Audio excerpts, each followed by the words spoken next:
Olá, bom dia, meus queridos. Tudo bem com vocês? Desejo que sim, que todos vocês estejam muito bem. Nós hoje faremos o caderno de revisão, a primeira aula. Isso significa que o conteúdo teórico do primeiro ano foi concluído, certamente não da maneira que todos gostaríamos, mas da melhor maneira que pudemos fazer, sem dúvida nenhuma, e eu tenho a mais absoluta certeza que todos se empenharam para que o melhor pudesse ser feito. Eu sei que é uma frase feita, inúmeras vezes repetida, mas eu tomo emprestado para dizer para vocês o seguinte: pode até ser que nós não fizemos o melhor, mas fizemos o melhor que pudemos fazer. E claro que a expectativa é a de que no próximo ano estejamos todos juntos na sala de aula, olhando uns nos olhos dos outros, como estávamos acostumados, e que voltemos às nossas tradicionais aulas presenciais. Espero vocês no ano de 2021 na sala de aula para que possamos dar sequência no nosso trabalho. Bom, eu vou compartilhar com vocês a minha tela para que possamos fazer hoje a aula 1 e depois complementando o caderninho de revisão com a aula 2, tá bom? Então, queridos, vocês viram os últimos módulos com a professora Thais, eu combinei com ela que eu iniciaria, portanto, o caderno de revisão, tá bom? Beleza? Então tá. Na aula 1, nós temos no nosso roteiro de estudo 2 assuntos.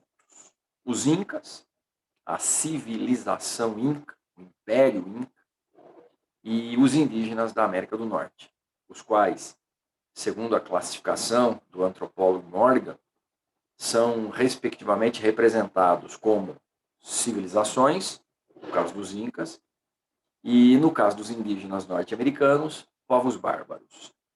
E complementando isso, mas na revisão seguinte, na aula seguinte, os selvagens da América do Sul, especificamente do que viria a ser o Brasil, foi assim que o Morgan classificou as populações pré-colombianas. Lembra disso? Vocês viram isso lá no módulo 50, tá bom? Então, para hoje, aula 1, referente aos módulos 53 e 54, tá bom? Então, só para lembrá-los, os Incas têm um modelo econômico agrícola, no qual as terras pertenciam ao Estado, os camponeses tinham a posse útil, trabalho e pagamento de impostos eram coletivos, construíram terraços agrícolas para ampliar as áreas de cultivo ali na região andina, na Cordilheira dos Andes, também construíram aquedutos para trazer água do alto da cordilheira até os locais de plantio, fertilizaram o solo com o guano, o excremento das aves da região, enfim. O modelo político era teocrático, o poder concentrava-se na figura do imperador, o qual era denominado de Sapa Inca. A sociedade era estamental, portanto não havia mobilidade social. Os indivíduos nasciam, cresciam e morriam sem sair do mesmo estamento. A religião era politeísta, eles cultuavam deuses vinculados às forças da natureza, sendo que o mais importante eles chamavam de Inti, o Sol. Os Incas se autodenominavam filhos do Sol. São descendentes ou remanescentes da civilização dos Quechuas, que vivia na região amazônica venezuelana, e se distribuíram rumo ao sul por toda a extensão da Cordilheira dos Andes, adentrando alguns territórios um tanto mais para o interior, como é o caso da região noroeste do território argentino, enfim. Os indígenas norte-americanos eles não têm uma classificação tão direta quanto a dos Incas, porque eram várias tribos que viviam em várias regiões geográficas e as suas práticas econômicas dependiam das características geográficas diversas dessas regiões, tais quais o clima, a vegetação, o relevo, a hidrografia e assim por diante. Então, eram as características geográficas de cada região que determinavam as práticas econômicas de cada grupo que ali vivia. Em termos políticos, eles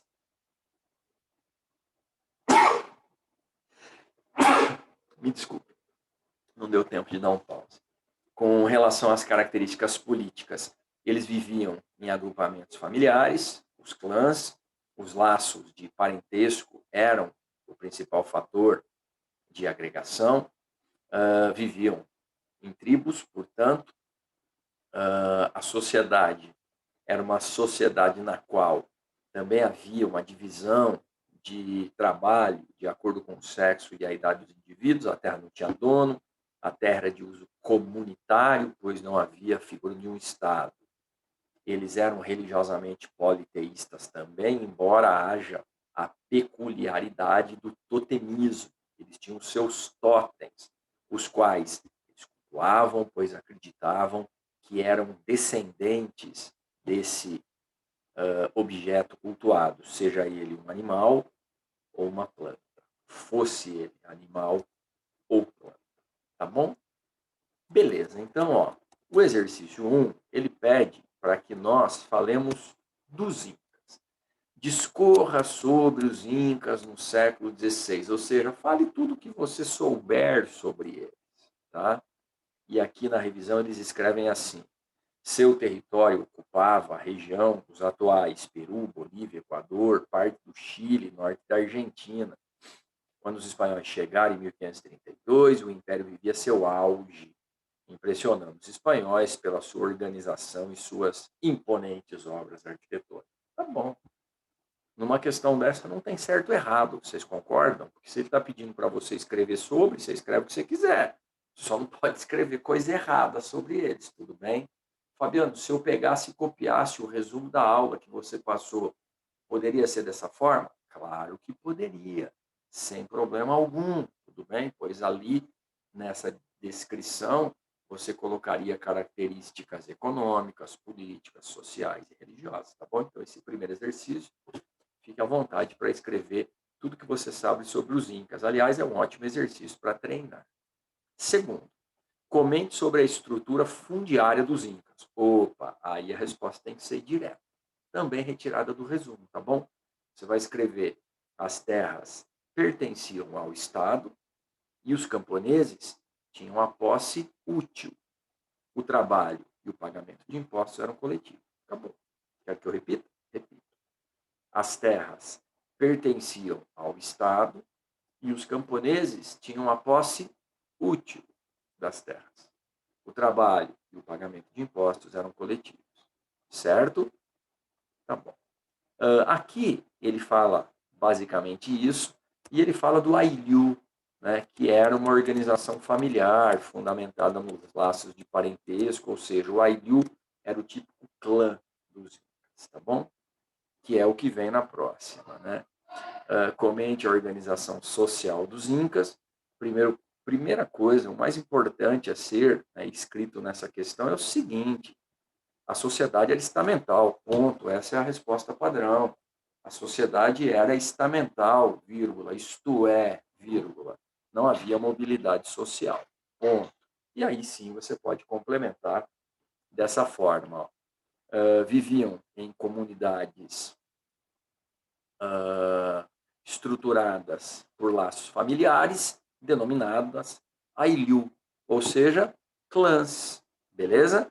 Então, as duas coisas podem ser respondidas. Fabiano, e se eu falasse só da sociedade estamental? Tá ótimo, porque ele não está perguntando dessa organização social familiar, mas como ele nos dá essa possibilidade, você pode complementar, tá bom? Então, sociedade estamental é a resposta, né, padrão. Viviam nos Ailiu, ou seja, clãs, organizações familiares cujo vínculo de parentesco os unia. Certo? 4. Queramita. Esse é mais batido do que qualquer outra coisa, né? Estamos falando disso desde aquela aula de colonização espanhola na América. Olha que faz um tempinho, né? Então, o que era a mita? Trabalho compulsório que os incas prestavam ao Estado em troca de pagamento. Fabiano, se eu escrever que a mita é o trabalho que os incas prestavam aos espanhóis, está errado, porque os espanhóis mudaram o nome, tá? Quando se trata do espanhol, o nome é repartimento. Fabiano, mas não é a mesma coisa? É e não é. Mita, trabalho compulsório prestado ao Estado Inca. Repartimento, trabalho compulsório prestado aos espanhóis. É a mesma coisa? Fabiano, mas os dois são trabalho compulsório. Sim, mas o nome diferencia para quem esse trabalho compulsório é prestado. Então, se for mita, ao Estado Inca, e se for repartimento, aos espanhóis. Tá, e se for uma questão de múltipla escolha, Fabiano, e estiver falando de mita para os espanhóis, se não tiver outra alternativa, tá errado, mas tá certo. Se é que você me entende. Tudo bem? É que muitas vezes eles não mudam a denominação, eles usam de forma generalizada o termo mita. Né? Até porque se você estiver falando do Azteca, já não é mita, é Coatequil, é um outro nome. Então é legal a gente aprender a diferenciar mita, Coatequil, repartimento, tá? São a mesma coisa? São formas de trabalho compulsório. Porém, mita, prestado ao Estado Inca, Coatequil, prestado ao Estado Azteca, repartimento, prestado aos espanhóis. Beleza? Tá bom, que fique claro isso. Sim. Estabeleça as características gerais sobre a economia dos grupos indígenas norte-americanos. Lembra que eu falei? Tudo depende da região geográfica que cada grupo ocupou. Então, olha, de forma generalizada, a propriedade das terras e dos meios de produção eram coletivos. Ótimo. Isto é, pertencia a todos os membros da comunidade. Gente, quando você diz que a terra é comunitária, você está dizendo não tem Estado, o Estado não é dono de nada, se eles vivem em tribos, não tem Estado. Legal, então, vou repetir. Ó. A propriedade das terras e dos meios de produção era coletiva. Isto é, pertencia a todos os membros da comunidade. Todos trabalhavam em conjunto pela sobrevivência do grupo e dividiam as tarefas por sexo e idade. Predominava a agricultura rudimentar, e ele coloca os principais produtos, milho, algodão, batata, pimenta, abóbora, amendoim, feijão, porém alguns ainda praticavam atividades de caça e coleta. Eu complementaria essa resposta com um parênteses. Tudo dependeria, ou tudo dependia, das características geográficas de cada região, tá bom? Tudo dependia das características geográficas de cada região. Tá. 6. Cite algumas consequências resultantes do contato entre o conquistador branco europeu e os indígenas americanos. Cara, eu usaria aquela frase que é clássica. A cruz, o aço e os germes dizimaram as civilizações, as sociedades, os povos pré-colombianos. Tá bom? De modo geral. Então, a cruz, o aço e os germes diz muita coisa. A cruz, a imposição de um novo modelo, o eurocentrismo, com o catolicismo difundindo as suas crenças. O aço, as conquistas sanguinárias que foram feitas por meio de guerras e ataques. E os germes, as doenças trazidas. Qual foi o resultado disso? E aí eu colocaria como resposta. Os indígenas americanos foram conquistados, parcialmente dizimados e os sobreviventes explorados pelos europeus. Tudo bem? Quer que eu repita? Eu repito. Os indígenas foram conquistados, vírgula, parcialmente dizimados e os sobreviventes foram explorados pelos europeus. Tá bom? Vamos ver como ele coloca a resposta. Ó. Houve em grande parte do continente americano a dizimação dos grupos indígenas pelos colonizadores para efetivar a conquista do branco sobre as novas terras. Eu respondi a mesma coisa com uma frase. Em outros casos, observamos a submissão das populações pelos europeus, escravidão, servidão e a expulsão dos nativos, que alterou de forma significativa o modo de vida das pessoas. Os indígenas foram conquistados, parcialmente dizimados, e os sobreviventes foram explorados pelos europeus. Essa é a resposta, tá bom? 7. Justifique a existência de grupos cultuadores de totens entre os indígenas norte-americanos. Lembra? Isso é uma das características religiosas, está vinculada à própria questão do politeísmo. Eu vou copiar a resposta do jeito que está aqui, porque eu acho que ela está boa. Muitos grupos indígenas consideravam-se como descendentes de um antepassado comum, animal ou planta. Daí a existência de grupos cultuadores de totens. Beleza? Então, a crença na existência de um antepassado comum, podendo ele ser um animal ou uma planta, os levou ao culto, ao totemismo, como se denomina.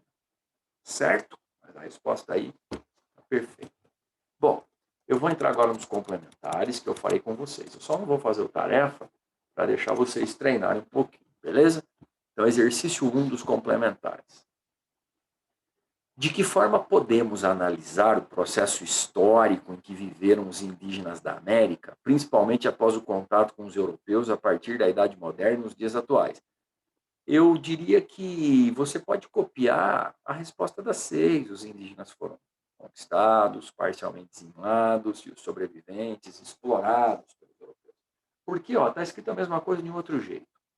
Podemos dizer que atravessaram conflitos em todos os períodos conhecidos de sua história, das lutas contra a dominação dos grandes impérios pré-colombianos, à resistência diante dos europeus conquistadores e dos estados independentes.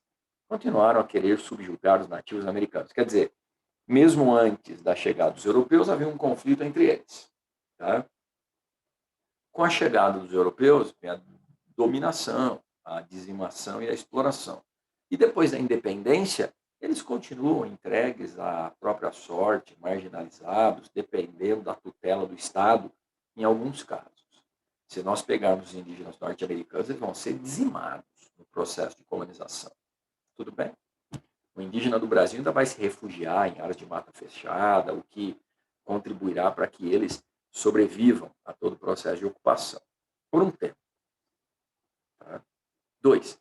O que eram os quipós na cultura inca? Isso é legal, o inca não tinha escrita, tá bom? Então, esses quipós eram cordões coloridos com inúmeros nós que eles decifravam, né, como se fosse um registro. Então, ao invés de escrever, eles tinham esses quipós, esses cordões coloridos com nós, e de acordo com a quantidade de cordões e nós e a posição de tais nós, eles conseguiam decifrar tais registros. Era isso, tá? Mas eu vou copiar a resposta aqui também. Ó. Quipós eram cordões com nós usados pelos incas para registro de acontecimentos importantes. Vírgula. Lembrando que eles não possuíam escrita. Beleza? Lembrando que eles não possuíam escrita. Certo? 3. De maneira geral, dê subsídios para entender a vida econômica dos incas. Aí você pode dizer, como nós escrevemos lá na primeira, tá? Na primeira não, como nós falamos, né, antes da aula. Então, economia agrícola, as terras pertenciam ao Estado e os camponeses tinham a posse útil, trabalho e pagamento de impostos eram coletivos e construíram terraços agrícolas e aquedutos para ampliar a produção agrícola, tá bom? Sua economia baseava-se no cultivo de milho, batata e tabaco, desenvolveram a tecelagem, a cerâmica, a metalurgia do bronze, do cobre, sabiam trabalhar metais preciosos. Isso é legal, eles praticavam basicamente a ourivesaria, né? Utilizavam a prata em abundância também, pois ali na região de Potosí tinha muita prata, certo? utilizavam a lhama como animal de carga. E legal, né? Na tecelagem, eles usavam a lã da lhama para fazer as suas roupas, né? Os seus ponchos, os seus gorros, tão característico, né? O gorro inca, ele é característico, é feito com lã de lhama. E para isso, claro, eles dominavam a tecelagem, tá? 4. Observe as imagens que pertencem ao manuscrito de um cronista inca, Guamán Poma de Ayala. Talvez for que ele não tinha escrito. Mas dá uma olhada na data, ó. É depois da chegada do espanhol, tá? Esse cronista, né, o que vai contar a história a partir da chegada do espanhol, ele tem a influência da escrita espanhola, certo? Então, o que se vê nas imagens? O cara plantando aqui na primeira e ele aqui colhendo na segunda, ok? E olha que legal, ó, as observações que se faz, né, dos astros, né, o Sol mudando o seu posicionamento, porque as estações do ano se modificavam e os incas aprenderam qual era a melhor estação para o plantio, qual era a melhor estação para a colheita, beleza? Então, leia as afirmativas seguintes a respeito dos incas. Praticavam a agricultura da batata? Sim, dezenas de espécies de batata foram cultivadas e ainda são pelos povos quechuas que ainda vivem na cordilheira, tá? Tempos atrás eu assisti uma reportagem falando exatamente das inúmeras variedades de batata cultivadas na Cordilheira dos Andes. Algumas bem escuras, né? Quase de uma cor terrosa, né? Uma coloração mais próxima de uma beterraba do que de uma batata, a casca, pelo menos. Então, enfim, havia ali e ainda há. Utilizavam arado de tração animal? Tem animal ali, queridos? Tem. Se tem, me fala, eu não estou vendo. Não, então não tem. Por quê? O principal animal de tração é o boi, e o boi foi trazido pelo europeu. Então, não. Na América pré-colombiana, não. Homens e mulheres trabalhavam nas atividades agrícolas? Sim, homens e mulheres trabalhavam. Tá? Tinham calendários agrícolas respeitando épocas de plantar e colher? Fabiano, e se eu não percebesse isso? Você tinha que olhar bem a gravura, perceber que o Sol, ó, ele mudou de posição porque mudou a estação do ano, tá? Beleza? Tinha uma escrita própria, desenvolvida desde o século XIX? Não. Tá? E o cara coloca 19 aqui, não tem nada a ver, né? Acho que ele queria colocar 14, talvez, ou 9, né? Desde o século XIX. O cara está aqui no século XVI, né? Tudo bem. Vacilaram aqui no século, de qualquer maneira, está errado. Tá? Eles não tinham escrito. Como eu disse, o relato, né? Ele é posterior à chegada do europeu. Certo?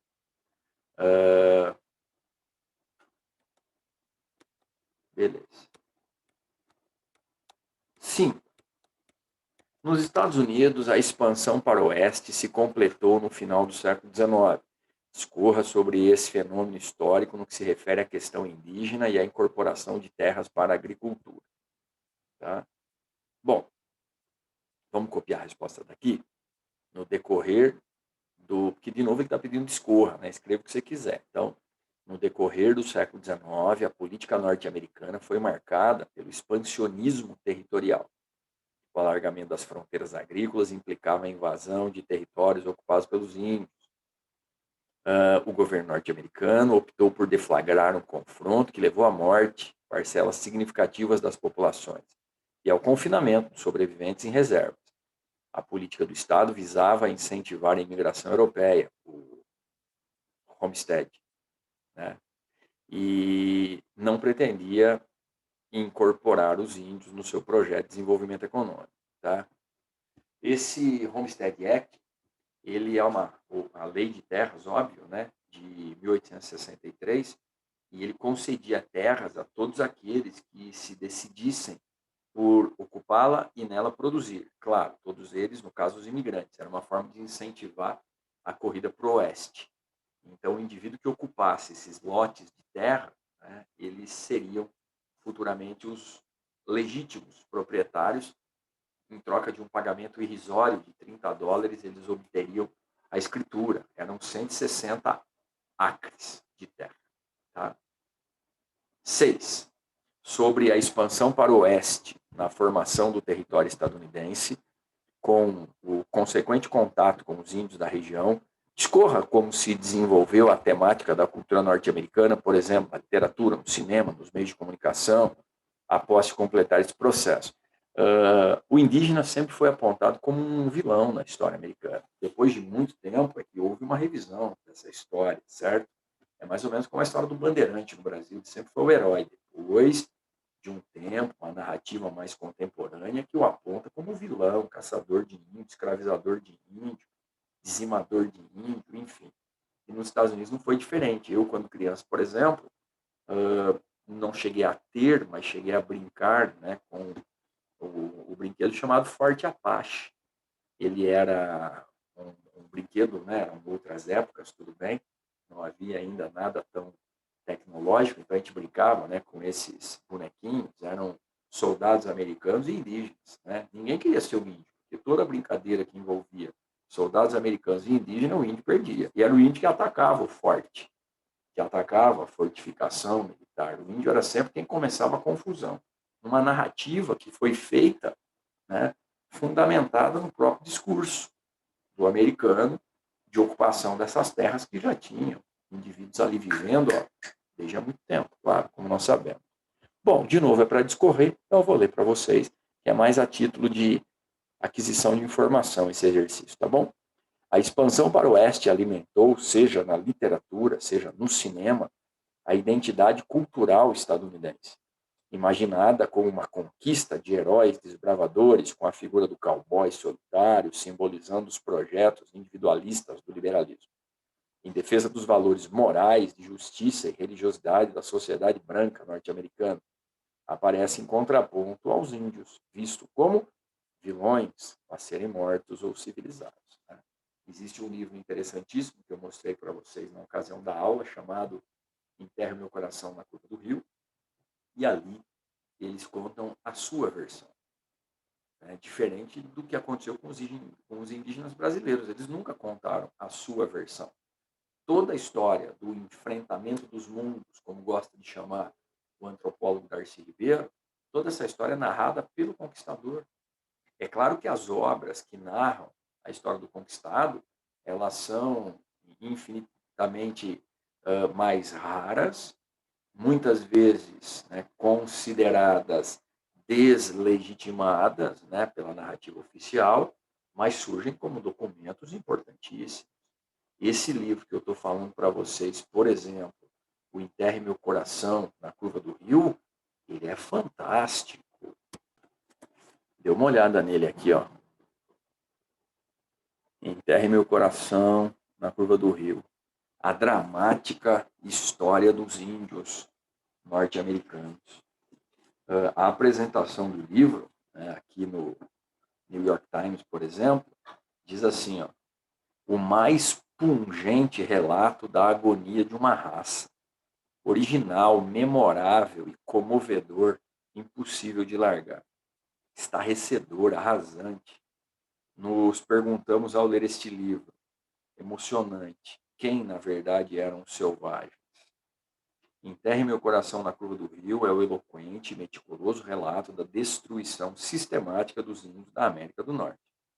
Lançando mão de várias fontes, como registros oficiais, autobiografias, depoimentos e descrições de primeira mão, de Brown faz grandes chefes e guerreiros das tribos Dakota, Sioux, Cayenne ou Cheyenne e outras contarem com suas próprias palavras sobre as batalhas contra os brancos, os massacres e rompimentos de acordos.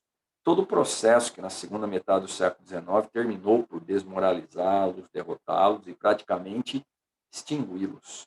Publicado originalmente em 1970, já faz 50 anos, este livro foi traduzido para 17 línguas, vendeu 4 milhões de cópias.